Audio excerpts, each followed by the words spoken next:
8. 1 Reis, capítulo 17, versículo 8. Eu sei que muitos hoje estão vivendo crises, deserto, dificuldade, atravessando problemas. É tempo de seca, é tempo ruim para muitas pessoas, é tempo que muitos estão desempregados, muitos estão passando por crise, né? E hoje nós vamos falar de como sair da crise, como vencer a crise. O que a palavra de Deus nos ensina para superar a crise. Não importa se a sua crise é financeira, se a sua crise é dentro de casa, familiar, se a sua crise é no casamento, Deus dá a receita na palavra dele, amém? Amém. 1 Reis 17, verso 8 diz assim, a palavra de Deus. Então veio a palavra do Senhor dizendo, levanta-te e vai para Sarepta, que é de Sidom, e habita ali. Eis que eu ordenei ali a uma mulher viúva que te sustente. Então ele se levantou e foi a Sarepta. E chegando à porta da cidade, eis que estava ali uma mulher viúva apanhando lenha. E ele a chamou e lhe disse, traz-me peste um vaso, um pouco de água que beba. E indo ela a trazê-la, ele a chamou e lhe disse, traz-me agora também um bocado de pão na tua mão. Porém ela disse, vive o Senhor teu Deus, que nem um bolo tenho, senão somente um punhado de farinha numa panela, e um pouco de azeite numa botija. E vês aqui, apanhei 2 gravetos e vou prepará-lo para mim e para o meu filho, para que o comamos e morramos. E Elias lhe disse, não temas, vai, faze conforme a tua palavra, porém faze. Dê-lhe primeiro para mim um bolo pequeno e traz-mo aqui. Depois farás para ti e para teu filho, porque assim diz o Senhor Deus de Israel, a farinha da panela não se acabará, e o azeite da botija não faltará, até o dia que o Senhor dê chuva sobre a terra. E ela foi e fez conforme a palavra de Elias. E assim comeu ela e ele e a sua casa muitos dias. Da panela a farinha não se acabou, e da botija o azeite não faltou, conforme a palavra do Senhor que ele falara pelo ministério de Elias. Amém? Eu já fico feliz com a palavra dessa. Pode se assentar. Meu Deus. Se Deus der essa palavra, é porque não vai faltar para você. Se Deus deu essa palavra, é porque Ele vai suprir a necessidade. Se Deus deu essa palavra, é porque Ele está dando uma direção para você essa noite. Como superar a crise? Como vencer o medo que nos rodeia tão de perto? O medo da crise, o medo do corona, o medo desse deserto, dessa escassez, é uma dificuldade, são problemas que muitas vezes nunca enfrentamos tão de perto e tão difícil. Não é um problema hoje aqui, é um problema mundial e que tem atingido não só o nosso vizinho, mas a nossa casa, a nossa família, aquele que amamos, ou então até a sua própria vida. E a primeira coisa que eu tenho para dizer para você é que sempre siga a direção de Deus. Eu quero falar 3 coisas importantes sobre essa pregação, que é a direção para a nossa vida de Deus. A primeira, sempre siga a direção de Deus. A primeira coisa, Deus não erra, Deus não falha, Deus sabe o caminho. Antes de Deus dar ordem para Elias e a viúva de Sarepta, Deus deu uma outra ordem. Vai a Acabe, diz que não vai chover e tal. E ele foi lá e falou, olha, sob a minha palavra eu digo que não vai chover até que eu fale de novo. E Deus falou para ele, agora vai, se esconde. Lá no ribeirão de Querite eu vou dar ordem a corvos para que te sustentem. E assim foi feito. Elias obedeceu, foi para perto do ribeirão de Querite. E ali de manhã e de tarde corvos vinham com pão e carne. Olha só, ele não queria carne, porque Deus tem que sustentar o melhor, aquilo que você gosta, carne. Porque a comida sem carne, para mim, fala que não é uma refeição, né? Fica faltando alguma coisa. Então, Deus sustenta não é do pior, é do melhor. E Deus mandou o quê? Pão e carne, proteína e carboidrato, é o que o nosso corpo precisa. Então Deus sustentou Elias ali no ribeirão de Querite. Mas chegou um dia que o ribeirão secou, a fonte secou, a crise chegou. E foi aí que Deus deu outra ordem para ele. Agora você vai lá, numa terra chamada Sarepta de Sidom, e lá tem uma viúva que eu ordenei para ela te sustentar. Mas a primeira coisa que eu quero falar para você, se Deus mandou, vai. Parece loucura uma viúva que não trabalha sustentar um homem. Parece loucura um corvo mandar trazer carne e pão. Ainda que pareça loucura, ainda que para você não dá, Senhor, eu não concordo com isso, vai dar errado. Mas não questione, não duvide, obedece. Deus mandou, vai, ainda que você não queira, ainda que você ache loucura. Deus me dá ordem, eu falo isso, Deus é louco. Mas tudo bem, achou uma louca para obedecer. Eu sempre falo isso. Deus é louco. Ele manda largar uma coisa assim no auge, quando está lá no topo assim. Deus fala, agora desce daí. Eu falei, hein? Eu sonhei com isso a vida inteira. Ele fala, desce daí. Aí eu desço, né? Ele sabe do dia da manhã, e se eu der a vida para ele, eu não vou desobedecer. Porque o dia de amanhã pertence a Deus. Nós não sabemos o que vai ser do dia de amanhã. Mas Deus enxerga lá na frente o que eu não vejo, o que você não vê. Então, Deus dá a direção para você amanhã dar certo. Porque Ele está vendo o erro lá na frente que vai dar errado. Então Ele dá a direção já para você acertar no dia de amanhã. E não adianta questionar. Questionar é perder tempo. Questionar é besteira. Mas e por que Deus permite a crise? Por que Deus permitiu que Ribeirão aqui secasse? Muitas vezes nós estamos acomodados na fé. Vai, tudo bem, obrigada, vou menos à igreja, vou uma vez só, vou só de terça e domingo. Não precisa de terça, não precisa de libertação, eu vou só de domingo. Depois de domingo, domingo passado, tudo bem, não tem um compromisso aqui, não, vou só domingo que vem. E ali você vai se esfriando na fé, por quê? Porque vai tudo bem, eu entro numa situação chamada comodismo. Aí a força do hábito está indo tudo bem, a provisão chega, o corvinho chega com pão, com a carne, o trabalho vai bem, está indo tudo bem, para quê? Né? Eu já pus o piloto automático aqui na minha rotina e Deus, a crise bateu na sua porta. A crise bateu. Deus permite a crise para você usar a fé. Deus permite a crise para você aprender a viver pela fé, a confiar em Deus e não confiar na situação ou na bênção que Ele te deu, mas confiar nele. E Elias, você viu em crise, e agora? O corvo não chegou, o ribeirão secou, e agora? E agora vamos falar com Deus, né?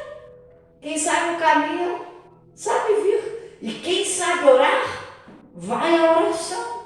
Lá foi Elias. E a palavra do Senhor veio a Elias, e nós lemos aqui. Então veio a palavra do Senhor, dizendo: levanta-te, vai para Sarepta, que é de Sidom, e habite ali. Vai morar lá. E Sarepta, eu vou falar para você, é uma terra deserta, ruim, cheia de estrangeiro. É lá no final da cidade, assim, né? Que é a parte ruim. E lá eu já ordenei uma mulher viúva que sustente.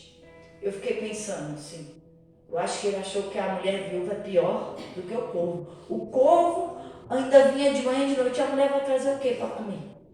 A viúva, mas espera aí, se Deus fez o corvo levar pão e carne, por que Deus não vai dar ordem para uma viúva? Deus é o mesmo. Quando Deus dá ordem, até os animais obedecem. Todos obedecem quando Deus dá ordem. Eu imagino Pedro, quando Jesus falou assim para ele: vai lá de novo, lança a sua rede para pescar, mas volte ao mar alto. E eu imagino Jesus falando assim: peixe pulando na rede dele agora, enche, cardume inteiro, pula todo mundo nessa rede. Não seja desobediente, todo mundo pula na rede. Então Elias já tinha experimentado quem era Deus, ele sabia o poder de Deus, e quem já experimentou o poder de Deus não questiona, obedece. Quem já viveu milagres, que sabe quem é o Senhor, ele não questiona, ele simplesmente fala: estou indo, eu confio. E Elias não questiona não, ele levantou e foi para onde? Para Sarepta.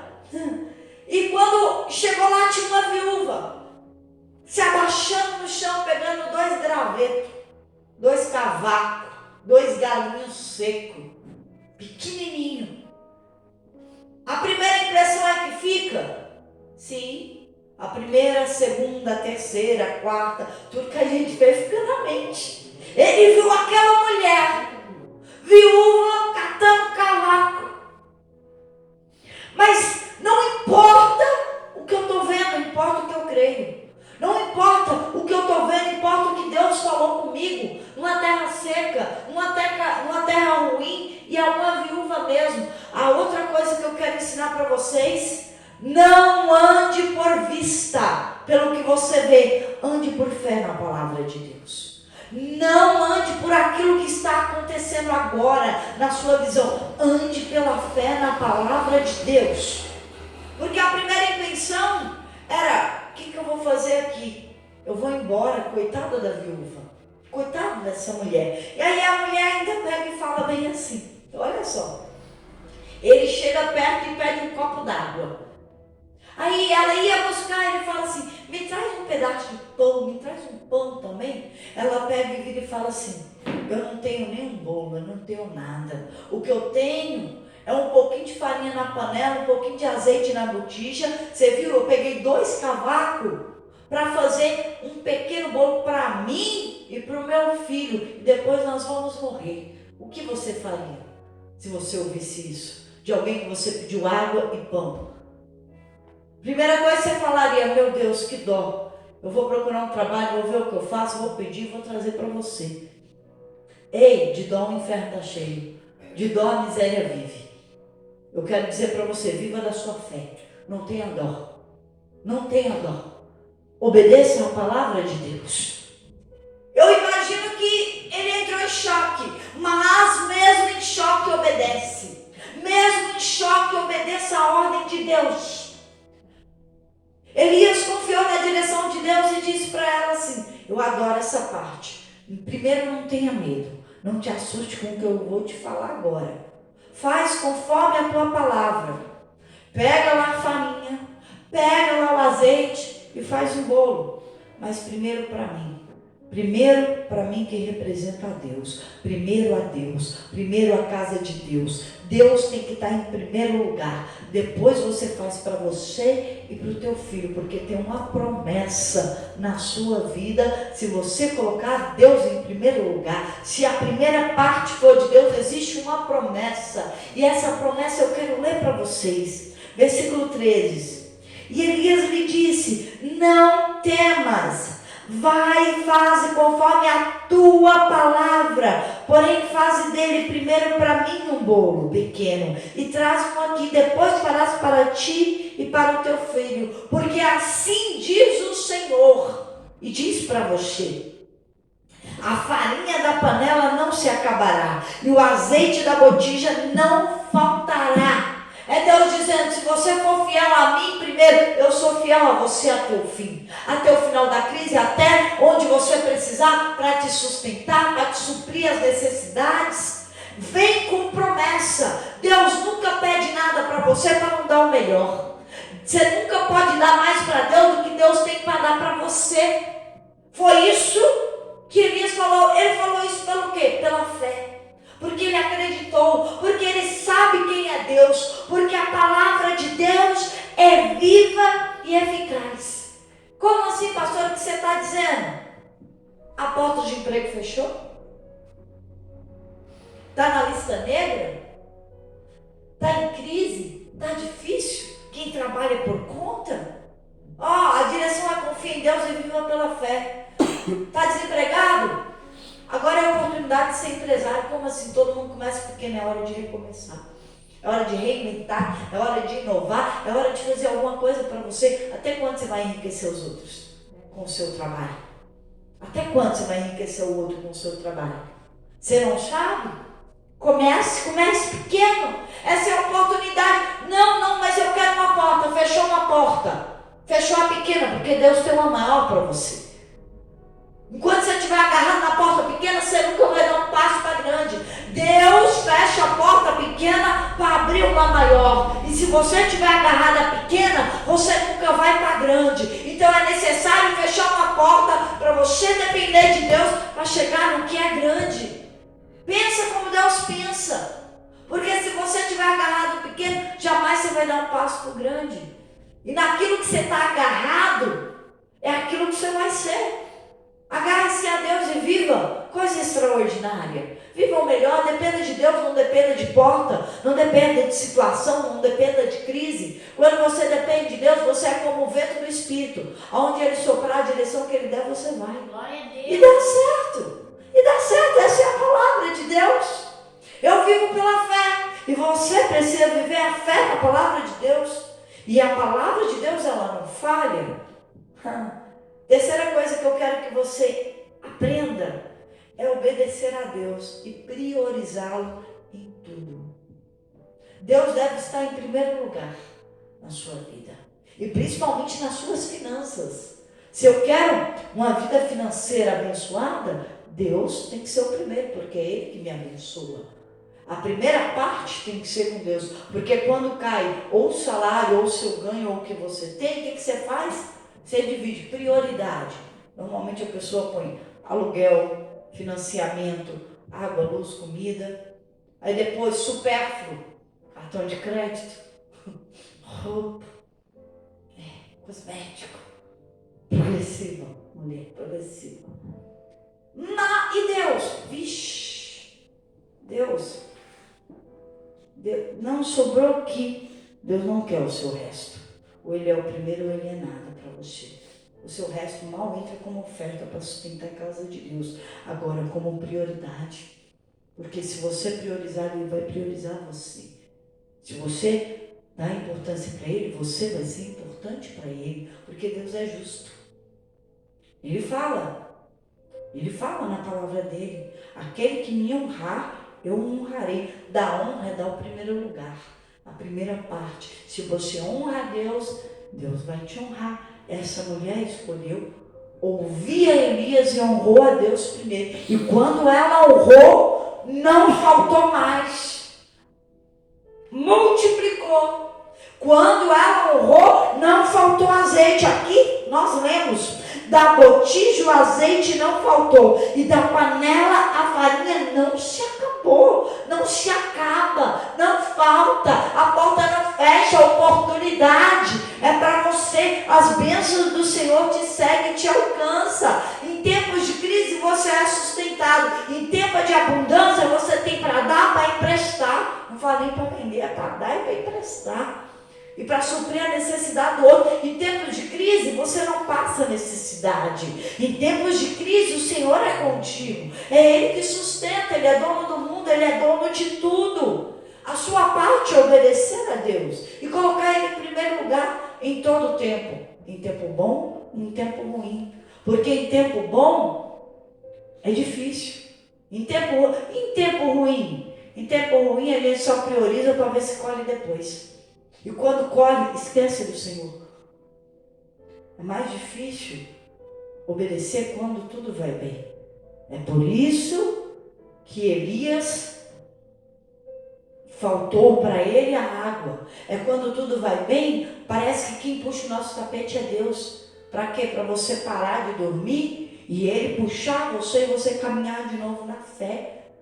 Muitas vezes a nossa fé, quando amorna, o Senhor bota a gente no fogo. Porque Ele falou: peraí, eu vou ter que fazer alguma coisa agora. Deus coloca muitos na fornalha. Para quê? Para aprovar, para fazer você crescer, para fazer você prosperar. Deus coloca você em situação difícil. Para quê? Para você lembrar que Ele existe. Para você lembrar que Ele ainda te ama. Ele gostava de ouvir a sua voz em oração. Mas quando tudo vai bem, eu não quero falar com Deus.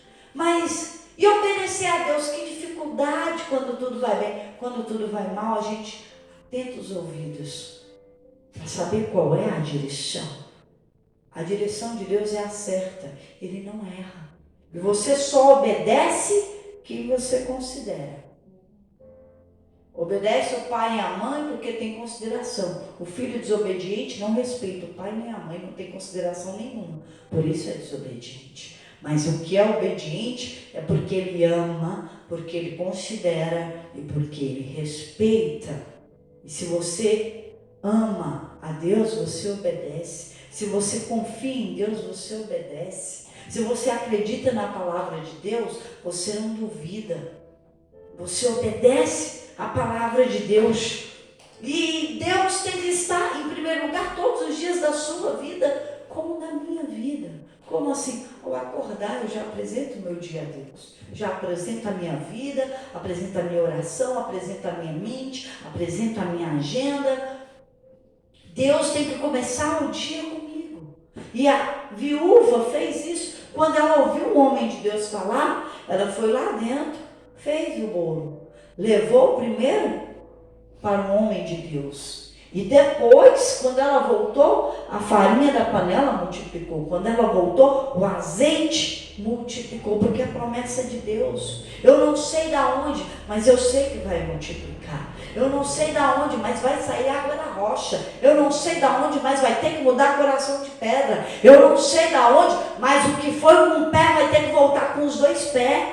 É assim que funciona com Deus, porque quando você obedece, ainda que esteja morto, viverá. Quando você obedece, ainda que está tudo errado, tudo vai para o lugar. Quando você obedece, o milagre chega. A sua parte não é fazer um milagre, a sua parte é obedecer. A parte de Deus é gerar um milagre. Você crê e obedece, Deus dá um milagre para você desfrutar. A sua parte é ouvir e obedecer. A sua parte é crer.